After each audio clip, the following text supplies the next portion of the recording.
Something smells fishy. Almost. My mom says my dad's a drunk. Should you be telling me that?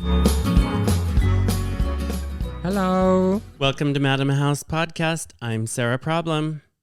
I'm Cantina. And I'm Esmeralda Vergara. And together we are... The Madam Queens. House. Oh my God. God. Again, didn't we go over that? We're not the Madam House. We're the Tea Queens. But we're the Madam House together. too. No. Okay, fine. Should we do it one more time? Okay. No, you're canceled.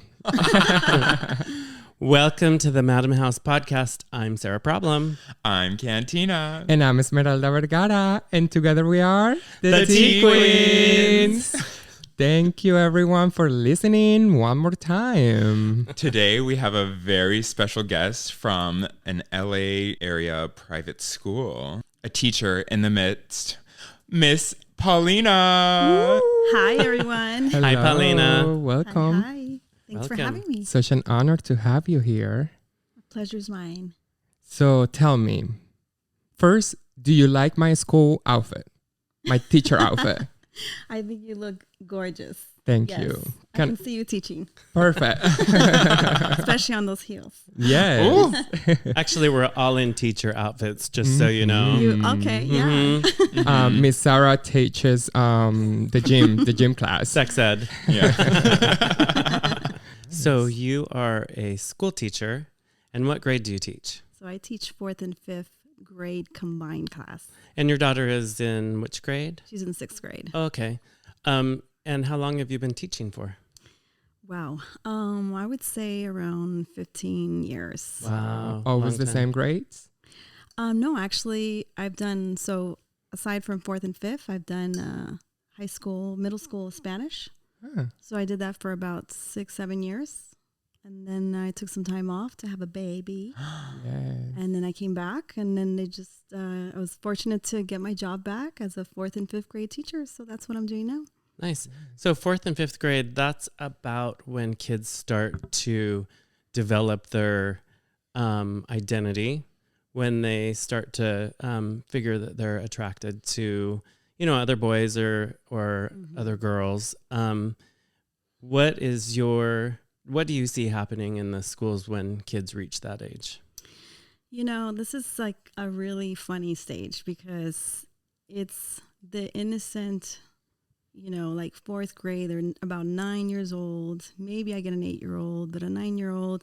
And because we're mixed in with a 5th grade class, those kids kind of get to learn a little faster about certain topics.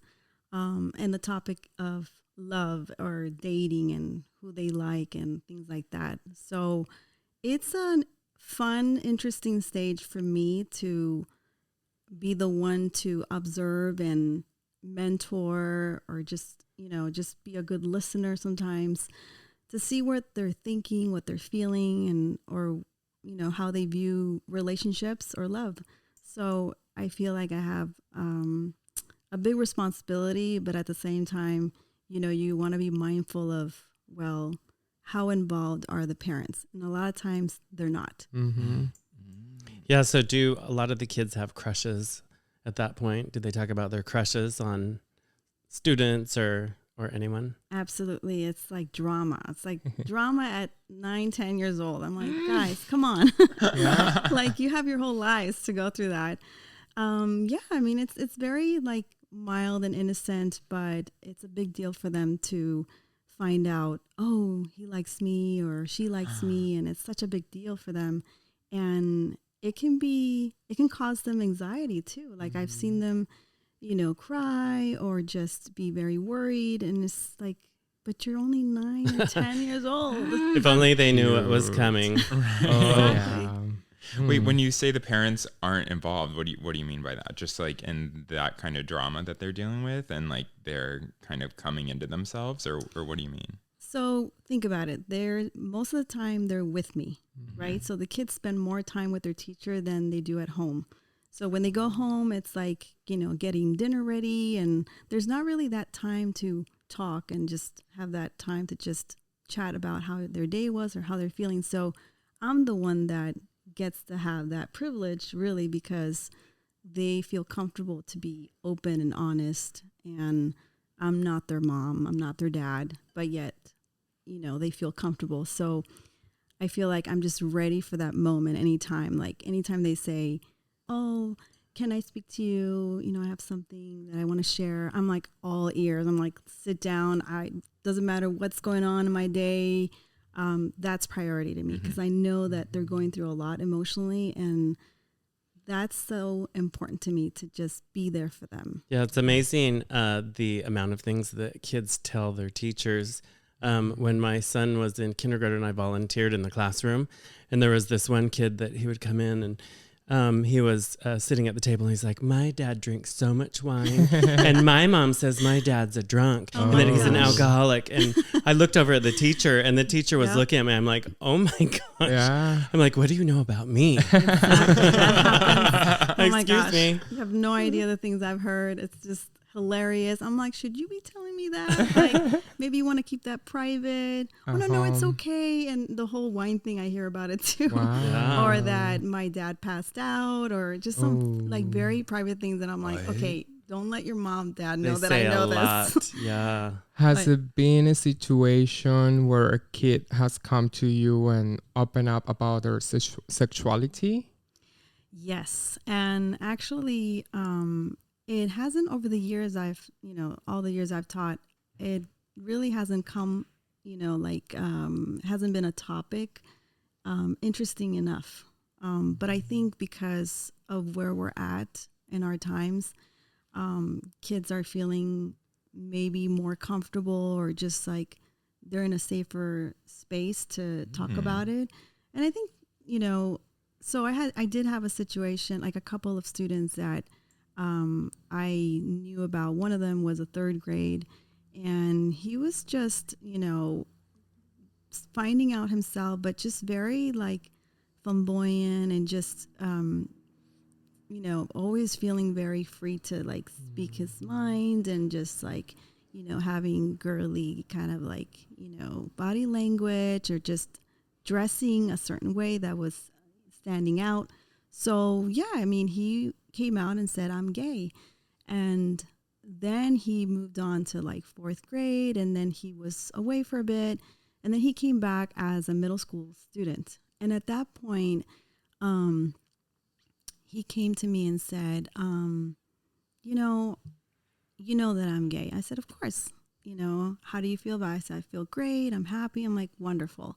But I wanted to ask you something. I want to be called she." And I said, "Great. Okay, so let's do this."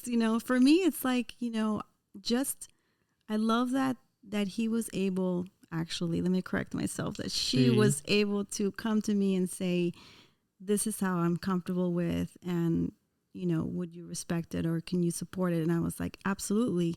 But I needed to be educated. I needed to be like told. Did you have to get permission from the parents to do that? Or in a school setting, are kids allowed to be called whatever they want there, even if it's different from home? Well, what's so interesting was that I was looking at the application. It's so different this year. This year, there is a space that says something like, "How would the child like to be?" What is it? Their pronouns. What the pronouns they would like. Mm-hmm. And you could circle which ones you want. And that's brand new to our school. Wow. We had never had that. It's always been her, female, and male. Yep, that's it. Like, Wow. Has this been happening more so in the last like 2 to 3 years, or like you said that kind of in all your years of teaching you haven't really seen it a lot, but recently you've kind of This year. Oh, it's this year. This year. This is the First And time. I think that in LA Unified, it was after the pandemic because a lot of people started to explore their identities through the pandemic. And when they came back into school, I know that with my kids, they started asking them what their pronouns were. And of course, the kids had fun with it and they wanted to be called, like Bug and Buggy and, and said whatever they wanted their pronouns to be. But have you had anybody besides him that has is transitioning or wants to be trans, or is it still kind of too young for them to know? No, so she definitely wants to transition, and that's her goal. So that's what she wants to do. Mm-hmm. And I think, honestly, for me, it was like, I'm so proud of you for knowing so much about who you are or who you want to be. And you're confident, like you're sure, because that's so rare. Mm-hmm. I've never Right. seen a child like know who they are and be proud and just come out and not care what anybody has to think. And I think that's how kids should feel. Right. Yeah. You know? Yeah. Um, We're on an era, on a time where kids now feel like they want to come out and be themselves. They don't have to repress it and suppress it for so long. Like I know all of Or us did. We had times. to wait till we were like out of the house or like late teenagers or Mm-hmm. 20s. Even, I mean, other generations even longer. Mm-hmm. And yeah, that's amazing that she was how old when she came to you, like in third grade? She was 10 years old. So 9 years old as a third grade. And then, she came back when she was 12 and she said these things to me. And I was like, awesome. Wow. I had another situation where, so I had a student that was a little delayed, like in her education. And so she was like the most mature and, she was beautiful, like, oh my gosh, one of the most gorgeous girls I've ever seen. And she would say to me, I feel like there's something in me that I need to tell my mom, but I don't know how to express it. And I said, oh my gosh, let's sit down. Let's talk Come to about Paulina's this. corner. That's right. I am like, What crossed to your mind in that moment? wow. It was like a few things. I think it was because I knew her, I felt there could possibly be, something she was afraid of or just anxiety or possibly that she was wanting to come out. Mm. And so I was just said, hey, let's, if, you want to talk about this or you want to just, leave it for another day. She's like, no, can we talk? And I said, of course. And so she just said, I just been feeling like not strange, but just kind of like this is who I am, but I don't know how to say it. I said, well, what is it? And she goes, I think I like girls. And I said, oh, wow. Well, okay. And I have a crush on someone and I just don't know if I should say it or talk about it. I feel embarrassed. I said, so I think for me, because I don't know a lot about it, for me, the best thing was just ask a lot of questions and not assume Yeah. anything. Yeah. So like, what do you like about her? Mm-hmm. Oh, this and that. And I said, well, that's lovely. I said, we all like different people and we all love different people and you love her or like her for those reasons. I said, what's wrong with that? She looked at me like, really? And, and I said, you should talk to your mom. I said, you should be open because I think that you never know what the response is going to be. And I think it's always a fear of like, will I be accepted? Of course. That's the number one thing. Yeah. And I said, well, you got to give it a chance. You can all tell me like what that is like. I wouldn't never want to like imagine it would be so hurtful, right? I would think so. Right. To not be accepted. Well, what's so wonderful is that you live in California. Mm-hmm. You are somebody that's approachable. And I know that there are teachers in other states and other countries that will probably listen to this. And I think that that's a good approach, just to ask questions and to not give advice and not to sway them one way or the other, just to find out what they're feeling. And I think that the kids are really lucky to have someone like you to say their feelings to, because it is a scary thing. I would have never said anything to anyone at my school. It would have been torture. Yeah. How did the other kids react to this girl in your class? Well, she made it through, that grade level without saying anything. I think she just, I would always follow up with her. Hey, how are you feeling? What are you thinking? Like, where are you at? And she wasn't ready to like let the world know. Mm-hmm. And again, whatever she was comfortable with, Right. as long as she was happy. And, well, I don't know if she was truly happy because she was not able to share who she was. But that was during like the elementary. But I think once she went to middle school, it was a different story because she was then at that point, well, I don't care what people think. Yeah. Good. So did she end up talking to her parents and coming She out? did. Really? She did. Right after her conversation with you? Or? Soon after, at some point. Really? They spoke and, and I'm like, how'd it go? And she was like, she was totally like accepting. And first of all, I know her mom, and her mom's amazing. I love her. And she was just so, as I knew, I think that's why I gave her the advice. If anything, I said, I'm sure you can talk to your mom and she'll accept you. She'll respond well. Maybe you shouldn't be surprised because your mom is that great. Aww. But just the fear, obviously the normal fear. And thankfully, oh my gosh, I was right about that. Mom is amazing. She gave her a warm hug and just said, I love you no matter what. I accept you. I'm like, this is what we need. Yeah. 100%. What Oh my would you do gosh. if the mother or the parents weren't accepting, if you knew that they would not handle it well? That's a great question. I think, my main thing is to be that person that they can go to if they don't have anyone. I think the kids that are not able to talk about things are the ones that I would worry just because they keep it all inside. So at that point, I don't think it matters who, as long as they talk about it and someone they trust and is a good friend or a good influence or role model or whatever, could just be there for them. Yeah. Because they feel loved and cared for. That's beautiful. All right. Well, ladies, let's take a little break and we will be right back. Sip, slay, serve.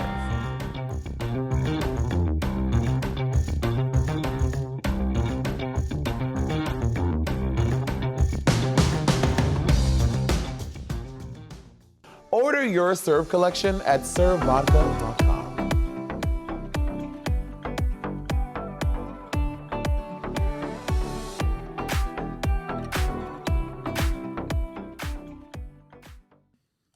And we're back. Welcome back. Welcome back. We have the one and only Miss Paulina. Hi.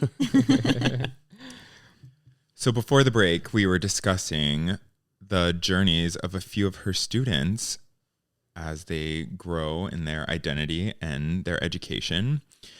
So we were wondering, what is your school doing to help these kids who are kind of in the minority? They're figuring out their sexuality. It's a little bit different than maybe the majority of the other kids. Are you feeling like they're getting support from the school? Or are you feeling like you have to kind of figure it out all by yourself? Yeah, well, it's an interesting sort of place where we're at now than where we've been in the past.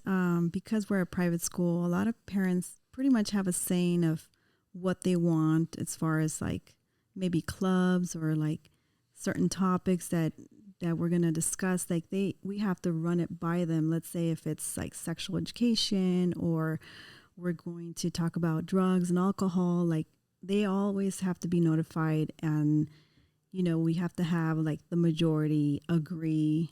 Have they had the conversation about gay, like two parents, two men, two women sort of thing? Yes. So that was something that was brought up like maybe a couple of years ago where, we had situations like, where students weren't feeling heard, and some were sure of who they were gay, and others were like, well, I think I am. And others were like, well, I want to know more about that. And they were curious. And so we had to, really like, okay, listen to the students, but we also had to ask the parents. And of course it was, the things that our students share, if it's not like, they're not endangering themselves or anything like that, then these are things that you kind of keep private unless you feel as a teacher, okay, we need to alert, the parent, they're not in a good space or whatever. But I haven't had that situation where I have to like kind of go behind the student's back and talk to the parent. So when they come out to you, that's essentially kind of teacher-student privilege of like, this is kept confidential until they're comfortable with maybe themselves telling their parents or them saying like, can you help me with that or what? Yeah, I mean, for sure. I think that's so important at their age. You know, you don't want to violate their trust. You know, they're looking at you as someone that, because you're not the parent, they feel like maybe they can trust you a little more. Yeah. You're not going to get mad at them. You're not going to ground them. You're just sort of like a great listener. So in these cases, what are schools doing to protect the students that don't have that help and support at home? What is your school doing right now to protect these kids? Well, what we decided to do was, so aside from having to talk to the parent and say, hey, what do you think about creating a club, you know, an LGBTQ plus club? Did I say that right? Yeah. Okay, awesome. And some of them were like, yes, this is great. You know, others were not okay with it. So guess what? Majority won, and we did open up a club.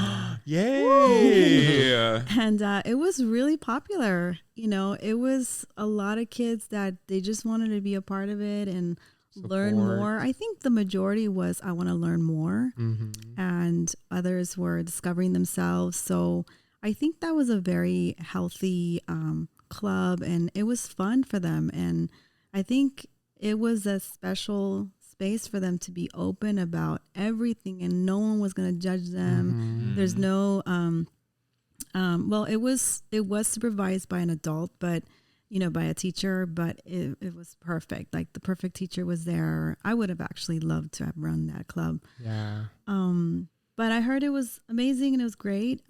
It didn't last very long. I think, I don't know exactly why. I think some parents were very upset about it.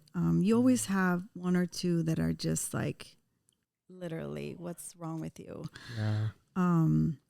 I had a situation recently that, you know, there was, so the middle school teacher was teaching, you know, they were studying a novel about two women that love each other and, you know, their journey on that.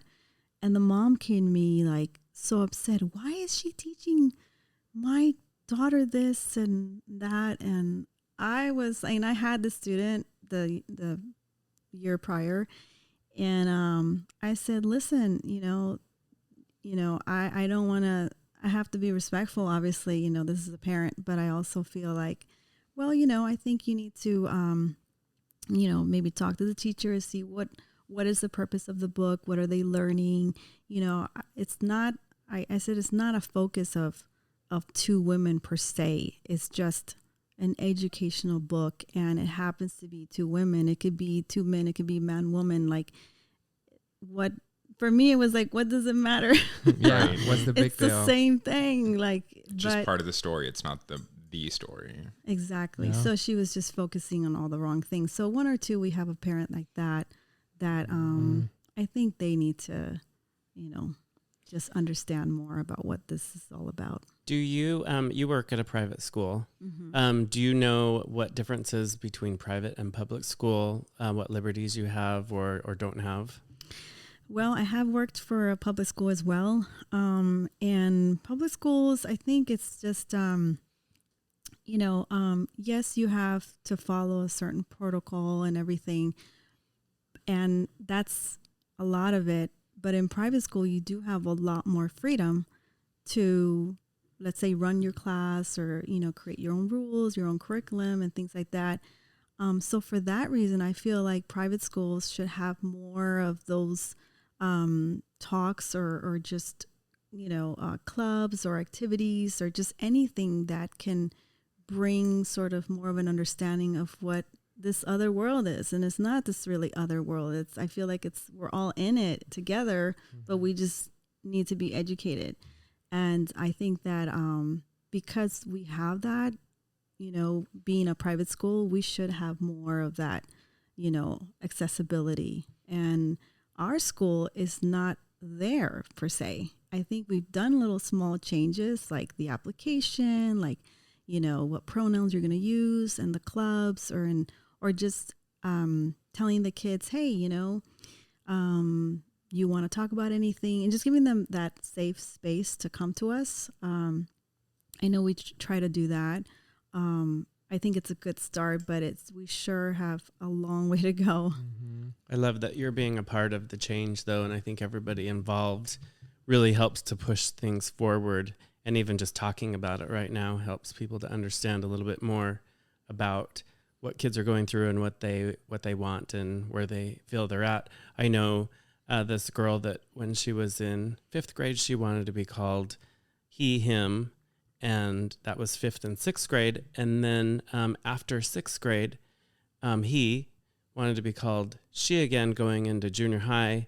And a lot of people were wondering about, you know, why would you allow this to happen? And some kids need to explore themselves, and they don't necessarily want to commit to something as they're exploring. But there was another child in that same grade that she wanted to be called he, him, and his parents went along and eventually did hormone blockers so that he could develop, you know, wouldn't develop secondary female characteristics, and developed more as a boy. And he now is transitioning.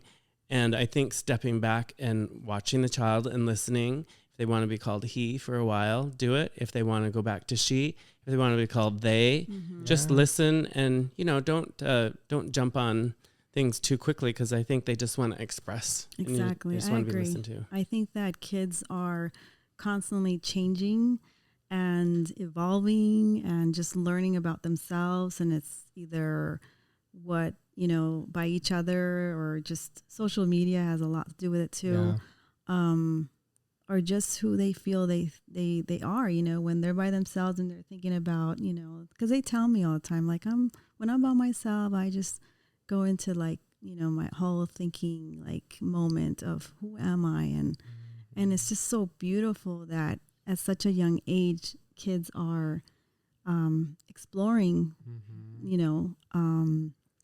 I know that, you know, when my daughter was around 7 or 8 years old, I remember her saying, oh, mommy, look, like there's 2 girls holding hands. And I said, yeah, isn't that great? And like, it looks like they're together, right? I mean, they're holding hands like a boy and girl, or a boy. And she's like, what do you mean? Like, they're together? And I said, okay, let's get to the books. Because I think it's, I learned that I didn't want it to be my opinion. I think I wanted to be in the books, you know, and luckily I found a great book that I got to, you know, I'll cite it later, that really helped her to understand that it's normal, and it's like you're going to see love everywhere, and that love should be accepted by everyone, and everyone has the right to love whoever they want. And it was, you know, she did have a bit of a like shock, you know, to her, because she hadn't seen that before for some reason. I don't know. I need to come to West Hollywood or something. But, you know, I don't know. Just the opportunity, you know, hadn't been there. And I'm glad that it was. And I was there to help her see that, you know, how important it is to learn that from early age. Yeah. That's beautiful. I think kids, when they ask questions, you don't need to over-explain things. Just simply, and again, the Tea Queens aren't licensed therapists, and we don't have any degrees. We're just offering our opinions. But you know, just answer simply. You know, they love each other. That's why they're holding hands. You don't need to get into anything else. But I think that you're definitely an inspiration for teachers, but also as a parent, and how you parent your daughter, and how you live your life, and how accepting and loving you are. I know that you're friends with Esmeralda, and that takes a lot of patience. And I really... But I love her. I give you a lot of respect for that patience. And yeah, I think because you know a lot of people that are alternative, you come from a place of love and understanding. And hopefully we can also let people know what else is out there, and that there are others. And we really appreciate all that you have to offer. Oh, happy to share, happy to, shed a little light. And as an educator, I'm also not a licensed whatever. I just have a degree in education. But definitely I feel very strongly about this topic. And I love that you wonderful, beautiful gals are, doing this for us because, I'm learning so much from all of you. Yeah.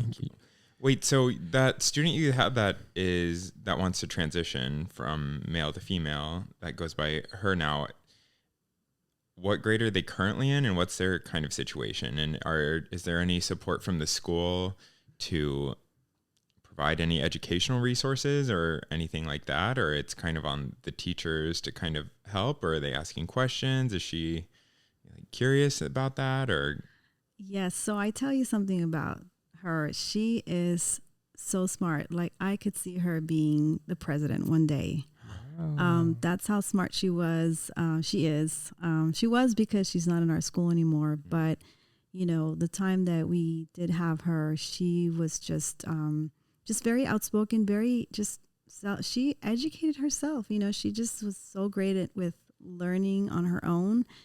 Honestly, she knew so much more than any of us. So we couldn't provide no more than she had already learned on her own. Really? Yeah. That's how impressive she is. And so one day I'm pretty sure we'll see her. Well, when kids are allowed to be who they feel most genuine, who they feel most, true to themselves, then they can develop and they can grow into a better version of themselves. And there's plenty of people that have transitioned now at a younger age and have become singers like Kim Petras and others that are just, such functioning, beautiful, grown-up individuals that have, chose a different gender than they were assigned at birth. So it's awesome that you're there helping these kids along. Yeah. Like I said, just a great listener, That's it. So if you listeners have a question about schools, have any questions about anything that you want to know, we will try to help you and give you guys our personal advice for free. So email us at madamhousepodcast@gmail.com. you may not want the advice you hear though. Or if you want advice from Paulina, then email us too, and we will get the question to her. We'd love to hear some questions and, dig into whatever we know or find out the answer. We'll be happy to share. We are gonna take another little break, and when we come back, we have some interesting game to play. Oh my. Stay tuned. Hope I win. My name is Daniel, and I am the Chief Jefe Officer of Good Juju Coffee. We are based out of LA, but our coffee is sourced from my grandparents' farm in Nayarit, Mexico. Check us out online at goodjujucoffee.com and order a bag today. Use code TQueen and receive 50% off your entire order. Every bag of coffee is delivered directly to you from our farm to your table. And we're back. Now I'm craving coffee. Yeah, after that break. Good Juju coffee. Of course. What else? What else would we drink? Good juju. I love our liquid sponsors. All right. So we were talking before we went on a break. We were talking about doing a game. We've got a game for you, Miss Paulina. Fun Are you ready? fun. I am ready, I think. Let's do it. Good luck. Let's go. So this is going to be a true and false game. So we're going to read you some statements and you're going to either tell us if you think they're true or false. And we'll Okay. discuss. Wonderful. Let's do it. According to the LA LGBT Center, on any given day, there are 6,000 youth ages 24 and younger living on the street of Los Angeles. So true or false? 40% of these youth are LGBTQ. True. Correct. Ding, ding, ding, ding. About 2,400 people. Oh, no. Ooh. Question number 2. True or false? 1 in 10 kids in the LA's foster system, which is the largest in the nation, are LGBTQ+. True or false? I would think more than that. I'm going to go true. The answer Well, you were is- right, but the answer is false because it's 1 in 5. Can you believe that? 1 in 5 kids in LA's foster system, which is the largest in the nation, are LGBT Wow. or questioning. So question 3, true or false? According to the Human Rights Campaign, HRC, found in a 2017 study from the University of Connecticut that only 26% of LGBTQ youth always feel safe in their classroom. True or false? I'm going to go and say true. True. Okay. It's a low number. That's a low number, though. It Only is. 26% of the LGBTQ youth feel safe. Horrible. I was that percentage. Okay. Mm-hmm. True or false? In the same HRC study, 50% are comfortable talking to their school counselors about questions related to their LGBTQ identity. I'm going to say false.